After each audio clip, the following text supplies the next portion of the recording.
Hi అండి, welcome back to ఆహాబలే రుచి. ఈరోజు మన ఛానల్లో అమ్మమ్మల స్టైల్లో పాతకాలం పద్ధతిలో బెండకాయ పులుసును ఎలా తయారు చేసుకోవాలో చూసేద్దామండి. ఈ బెండకాయ పులుసు వేడివేడి అన్నంలోకి చాలా బాగుంటుంది. అలాగే చాలా తక్కువ టైంలో చేసుకోవచ్చండి. మనకి క్విక్గా ఏదైనా కర్రీ చేయాలనుకున్నప్పుడు ఈ బెండకాయ పులుసుని తప్పకుండా ట్రై చేయండి. టేస్ట్ కూడా చాలా బాగుంటుందండి. పిల్లలకు కూడా చాలా బాగా నచ్చుతుంది. మరి లేట్ చేయకుండా ఎలా తయారు చేయాలో వీడియోలోకి వెళ్ళి చూసేద్దాం.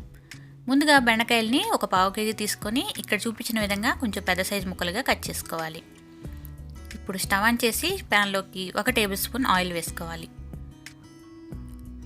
నూనె వేడయ్యాక ఆవాలు 1 టీ స్పూను, అలాగే జీలకర్ర 1 టీ స్పూను, పచ్చెనపప్పు 1 టీ స్పూను, అలాగే మినపప్పు కూడా 1 టీ స్పూన్ వేసుకోవాలి.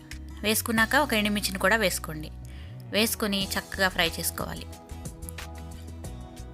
పోపు దినుసులన్నీ కొంచెం వేగాక దీనిలోకి సన్నగా కట్ చేసుకున్న ఉల్లిపాయని వేసుకోండి. మరి సన్నగా అవసరం లేదు, కొంచెం పెద్ద ముక్కలైనా పర్లేదు. తర్వాత కరివేపాకును కూడా వేసుకొని ఫ్రై చేసుకోవాలి.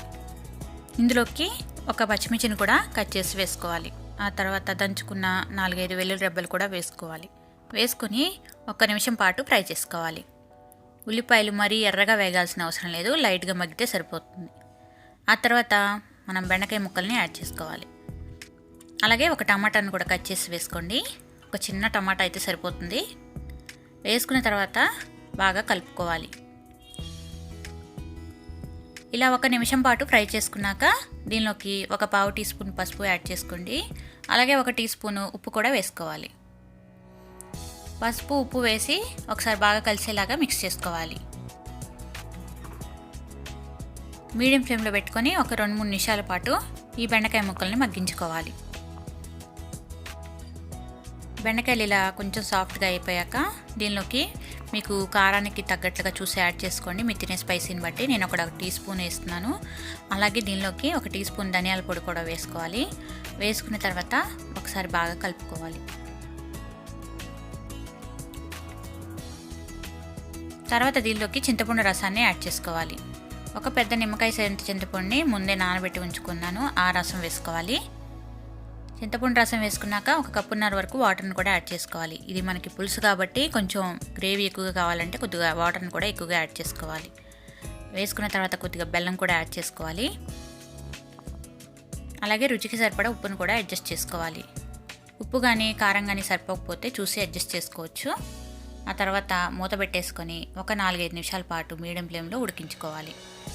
అలాగే మనకి గ్రేవీ చిక్కబడుతుంది. అలాగే బెండకాయ ముక్క కూడా సాఫ్ట్గా అవుతుంది.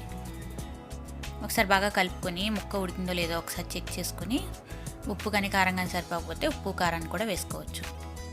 అంతేనండి, బెండకాయ పులుసు రెడీ అయిపోయింది. ఫైనల్గా కట్ చేసుకున్న కొత్తిమీర కూడా యాడ్ చేసేసుకోవాలి.